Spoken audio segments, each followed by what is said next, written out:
Queridos hermanos, en nuestro Señor Jesucristo,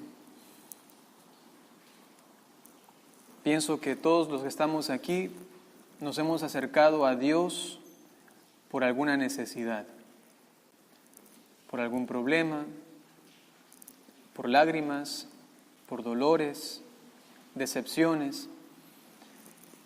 Casi que la forma habitual para acercarse a Dios es no por Él mismo, sino por lo que Él nos puede dar. Muchas veces ocurre así. Vayan pensándolo ustedes también. ¿Yo por qué he acudido a Dios? Y sin embargo Dios actúa. Dice, está bien, sé que no vienes por mí, vienes por lo que yo te puedo dar. ¿Por qué te acercaste? ¿Por una sanación? ¿Por sacar de la vida un problema? ¿Por lograr inclusive un milagro? No sé. Y sin embargo Dios actúa.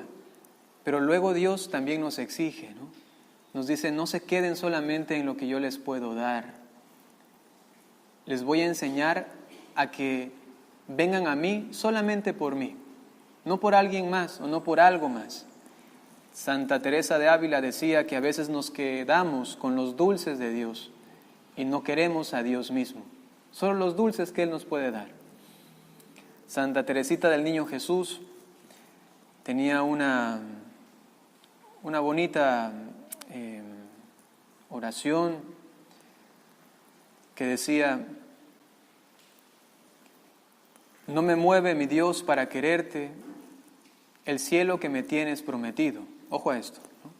No me mueve, Señor, para quererte a ti lo que me tienes prometido, el cielo. Ni me mueve, Señor, para dejar de ofenderte el infierno tan temido, ¿no?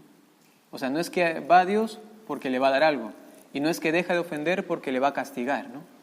Sino que luego dice ella, muéveme al verte en la cruz escarnecido, ¿no? En la cruz, ¿no? Crucificado, sangrante, muéveme eso, ¿no? Hasta llegar a ese punto uno tiene que esforzarse, porque repito, normalmente vamos a Dios por lo que Él nos puede dar, pero hoy tenemos que aprender entonces a decir, Señor, listo, supongamos que tú no me vas a dar el cielo, supongamos que no me vas a sanar, supongamos que no me vas a solucionar el problema, supongamos que me va a ir peor, ¿estás dispuesto a seguirlo? Si Él te dice, no te voy a arreglar nada. Es lo que le pasó a Santa Bernardita. La Virgen María le dijo, Bernardita, yo te prometo hacerte feliz, pero no en esta vida, ¿no? No en esta vida. Y ella dijo, está bien. ¿Hasta qué punto nosotros seguimos a Dios o solamente seguimos las cosas que Dios nos puede dar, ¿no? Digo esto por lo siguiente, hoy celebramos a un gran santo, San Isidoro de Sevilla. Él es un doctor de la Iglesia. Un santo y mucho más un doctor de la Iglesia es aquel que se queda anonadado, encantado y enamorado de lo que es Dios. Le gusta como saber más de Dios, ¿no? ¿Quién eres tú, Señor? ¿Cómo actúas? ¿Cómo piensas? ¿Cómo amas? ¿Cómo es tu justicia, tu misericordia, ¿no? Una Teresa de Ávila, también doctora de la Iglesia, Catalina de Siena, también doctora de la Iglesia, Teresita del Niño Jesús, doctora de la Iglesia, San Juan de la Cruz, doctor de la Iglesia. ¿Qué pasaba con ellos? Se quedaban extasiados, no de las cosas exteriores a Dios, también, pero sobre todo, de Dios mismo. ¿Cómo eres, Dios? ¡Wow! Es que eso es impresionante. Y ocurre muchas veces, y aquí va la revelación de nuestras intenciones y de nuestros afectos a Dios. Escuchen bien. Ocurre muchas veces que cuando, por ejemplo, en una predicación, en una homilía, uno habla acerca de Dios mismo, casi que a las personas les da un poco de sueño, ¿no? Cuando se habla de Dios mismo.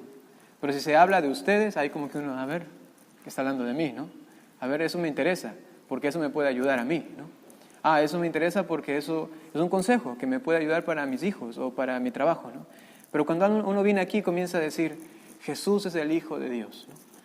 Y entre Dios, Jesucristo y su Padre hay una unión tan grande y uno comienza a hablar solo de Dios. Uno como que, bueno, Si es así, si no es así, bueno, eso será para los sacerdotes, que ellos aprendan de eso, ¿no? Y eso es un error, ¿no? Porque, ¿qué será? ¿No será acaso que es porque solamente nos interesan las cosas que nos benefician a nosotros y no realmente Dios mismo? Ojo, que el amor no es te amo por lo que tienes, el amor es te amo por lo que tú eres, ¿no? Y entonces tenemos que también aprender como a revelar realmente nuestras intenciones más profundas en relación a Dios, para purificar nuestra fe, para purificar nuestra esperanza, para purificar el mismo amor. Por ejemplo, el día de hoy, ojalá que alguno se quede maravillado con esto que ha ocurrido en la primera lectura del libro de Moisés, el libro del Éxodo, que narra esta escena de Moisés. Veamos qué tan dulce y qué tan agradable es hablar solamente de Dios y no de nosotros, ¿no? Veamos, ojalá que alguno quede despierto. Ocurre la escena, está Moisés, ha subido al monte, 40 días de ayuno, se le ha dado las tablas de la ley, él va a bajar, a entregar al pueblo las tablas de la ley, y Dios se entera, obviamente, porque Él sabe todo, ¿no? Le dice, mira, este pueblo tuyo se ha pervertido, se ha hecho ahí abajo un becerro, está adorando a otro Dios, ¿no? Mira Moisés, le dice Dios a Moisés, mira, aniquilémoslos a todos ellos y contigo haré un pueblo nuevo, porque estos son de lo peor, ¿no? Digamos. Entonces Moisés comienza y dice, no Señor, no permitas eso, arrepiéntete, le dice Moisés, ¿no? A Yahvé, a Dios, ¿no? Arrepiéntete del mal que quieres cometer a este pueblo. Y parece que un padre le está hablando a un hijo, como regañándole, ¿no? Mira, vamos a leer directamente, ¿no? Le dijo, ¿por qué has de encender tu ira, Señor, contra este pueblo que tú sacaste de Egipto? ¿Vas a dejar que digan los egipcios, los sacó con malas intenciones para hacerlos morir después, ¿no? Para borrarlos de la superficie de la tierra? Y le dice Moisés, apaga el ardor de tu ira, renuncia al mal con que has amenazado a tu pueblo. Parece que un padre está regañando a su hijo, ¿no? Acuérdate de Abraham, de Isaac y de Jacob, siervos tuyos, a quienes juraste por ti mismo, diciendo, multiplicaré su descendencia, ¿no? Y al final, pareciese como que el Señor agacha la cabeza, y dice el texto, y el Señor renunció al castigo con que había amenazado a su pueblo, ¿no? Intentemos comprender esto. Normalmente hablamos del arrepentimiento de los hombres, pero hoy podemos hablar del arrepentimiento de Dios. ¿A alguien le interesa esto? Dios se puede arrepentir, según el análisis bíblico, ¿no? Dios se puede realmente arrepentir. Alguno dirá, bueno, ¿se arrepiente o no se arrepiente? No me importa, con tal de que me ayude, ¿no? Pero hoy día vamos a intentar gustar de esto, ¿no? Se arrepiente. ¿Qué significa esto? Santa Catalina de Siena, doctora de la Iglesia, preguntaba a Dios y no encontraba una respuesta acertada a los textos de estos, ¿no? Hay otros textos también donde también Dios en relación a Josué, Dios con Abraham, ¿no? Y pareciese que el hombre le dice a Dios, tienes que arrepentirte, ¿no? ¿Por qué? ¿Cómo se da esto, no?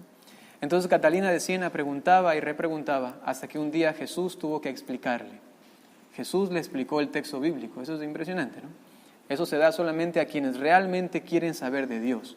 Ella quería saber cómo funciona esta misericordia, esta justicia, este aparente arrepentimiento o real arrepentimiento de Dios. ¿Cómo sucede? Entonces Jesús le dijo algo tan sencillo y tan hermoso, ¿no? Le dijo lo siguiente: cuando yo amenazo a mi pueblo, por ejemplo, la amenaza más real y clara nuestra hacia nosotros es el infierno. Dios ya nos ha dicho, ¿no? Si no se portan bien, a la izquierda los cabritos, malditos de mi Padre, al infierno. Ya está, eso está advertido, ¿no? Está ahí como ya dicho, verán, si no hacen esto, ya saben que se van al infierno, ¿no? Eso está claro. Entonces, cuando yo digo eso, como por ejemplo también digo, este pueblo, por ejemplo, ahora recuerdo a Francia. Francia fue el primero en ser llamado a consagrarse al corazón sacratísimo de Jesús. fue el primero, por medio de una santa, María Alacoque, ¿no? Y Margarita María Alacoque, ¿no? Y era Francia, ¿no?, el que Dios había elegido. Pero Francia, no quiero. Hubo todo esto de la revolución también, luego Revolución Francesa y tanta cosa, y no quisieron consagrarse. Y luego Dios, al mirar que no se consagra, ¿no?, luego también la amenaza, ¿no? Si no te conviertes, vas a sufrir espasmos de corrupción, ¿no? Y desde Francia es donde se contaminó todo, luego con el ateísmo, ¿no?, por la Revolución Francesa. Ya no, Dios no es necesario y todo esto de aquí, ¿no? Eso fue el baluarte del ateísmo, ¿no? Y luego aparece Ecuador. Por ahí va Gabriel García Moreno, va a Europa, llega a Francia, se entera de toda esta devoción y consagra al Ecuador como primer país en el mundo al Sagrado Corazón de Jesús, ¿no? ¿Qué pasó allí? Allí Dios le dijo algo que quería con Francia, Francia dijo que no, luego Dios le dice, si no te conviertes va a irte mal. Es lo que ocurrió también con Rusia, ahora recientemente en las apariciones de la Virgen de Fátima, ¿no? Ocurre que Dios le dice, si no se convierte Rusia, esto va a ir mal, ¿no?, por medio de María, ¿no? Y lo mismo ocurre luego con ese texto de Moisés. Si este pueblo no me cree, no me adora a mí, al final les va a ir mal. Y es más, va a tener que ser exterminado, ¿no?, por sus propios pecados. Entonces Catalina dice, pero ¿cómo es posible que Dios amenace y luego se arrepienta? Y entonces Jesús le dice, lo que sucede es que cuando yo impongo mi justicia, ¿no?, determino justamente una acción, se lo merecen, al mismo tiempo yo infundo en personas, por mi misericordia, yo infundo en las personas el espíritu de oración para que mi misericordia quede manifestada en estas personas. Lo explico de la siguiente manera. Yo acuso a todos ustedes. Ustedes han sido, voy a hacer solamente un ejemplo, los peores profesores del año, ¿no? Ustedes, digamos así, se merecen lo peor, ¿no? Y todos, ¿qué? No, ¿y cómo puede ser? Digamos que yo soy Dios. Todo es una imaginación, ¿no? Entonces digamos que yo soy Dios y ustedes lo peor de lo peor, ¿no? Y entonces aparece Moisés, ¿no? Entonces aquí aparece Moisés. Y lo que yo hago es acusarlos a ustedes y decirles a ustedes, si no, ya hicieron todas las cosas mal, ustedes se merecen lo peor. Pero yo al mismo instante infundo con mi misericordia para salvarlos a ustedes. Imagínense cómo es Dios. Para salvarlos a ustedes, yo infundo el espíritu de oración en Él, ¿no?, para que Él, representando a todos ustedes, logre aparentemente una especie de arrepentimiento mío. Pero realmente es que Él lo logró con su simple oración. No, sino que es que Dios le infunde a Él ese deseo, esa potencia y esa forma de conquistar al mismo Dios. En otras palabras, nadie puede contra Dios sino solamente Él mismo, ¿no? Y lo que Él hace es infundir en Él, digamos que Él es Moisés, su misma misericordia para que Él sea solamente un portador de esa misericordia y entonces Dios se convenza a sí mismo. ¿Se entiende esto? Es un poco complicado, pero se entiende más o menos, ¿no? Dios infunde en la persona, en Moisés en este caso, el mismo espíritu de oración por su misericordia para que Él orando, Dios como que cambie, ¿no? Pero eso realmente es obra de Moisés, es obra de la misericordia de Dios, ¿no? Es decir, que ante la justicia de Dios nadie puede hacer nada, sino solamente su misma misericordia, ¿no? Es como el resumen de esto, ¿no? Eso es muy bonito, porque luego uno puede decir, Señor, infunde en mí el espíritu de oración, ¿no? Infunde en mí el espíritu de oración. Ya no me gusta orar, estoy cansado de orar, ya hasta me da pereza rezar un ángelus. ¿Aquí tocan también la campana a las 12 del mediodía? No, pero lo rezan, saben que tienen que hacerlo. Entonces, todos los días 12, ya como que cansa un poco, ¿no? Entonces hay que decirle el día de hoy, Señor, no te estoy pidiendo nada para mi beneficio, sino que hoy te quiero hacer una petición de amor pura. ¿Y cuál es? Señor, solamente quiero ser más agradable a ti. No algo para mi beneficio, sino algo para demostrarte el amor que te tengo a ti. Señor, infunde en mí el espíritu de oración.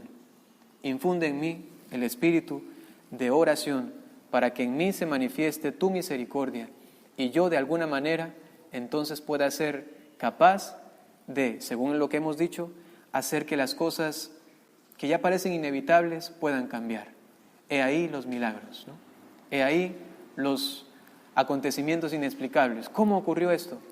Un alma orante. Alguien estaba orando y logró este prodigio de Dios, ¿no? Vamos a pedirle a nuestra Madre Santísima, a la Virgen María, nos conceda el amor por Dios y sobre todo el día de hoy con San Isidoro de Sevilla, solamente buscar a Dios. ¿Por qué? Porque es Dios, punto. Así como decía San Buenaventura, solamente amo porque amo y punto. Porque el mismo bien del amor es amar. Y así, solamente amo a Dios porque Él es Dios. Y el mismo bien de amar a Dios es Él mismo, punto, ¿no? Que así la Santísima Virgen nos lo conceda.